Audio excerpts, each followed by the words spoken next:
Hey, this is Wes Hall, and we're talking about the 7 commitments of the Forerunner.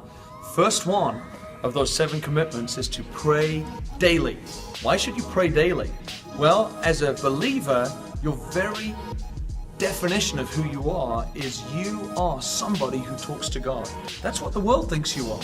How many of you have an unbelieving friend, and the only time they interact with you about the faith is they say, "You're someone who talks to God, aren't you?"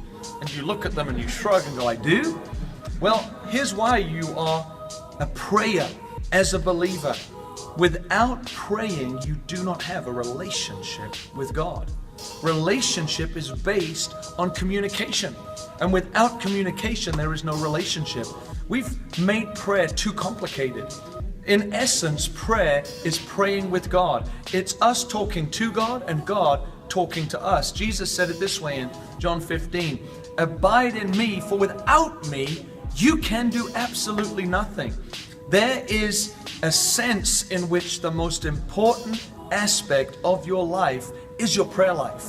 It's what happens when you connect with God in prayer.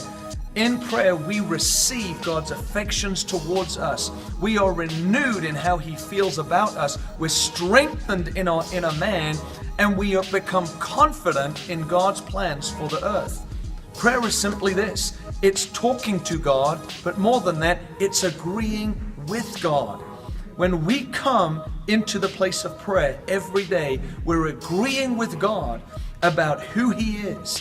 We're agreeing with God about who we are to Him, and we're agreeing with God about what He wants to do on the earth. And as we come into that place of agreement, the life of God can flow through us and we can bear much fruit. Again, Jesus said in John 15, "Apart from me, you can do nothing."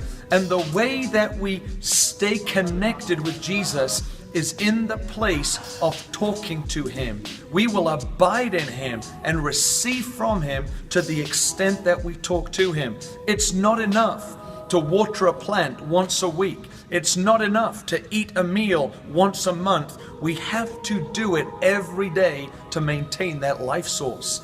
And so I want to encourage you not simply to attend prayer meetings, but to actually talk to God. That's the essence of prayer.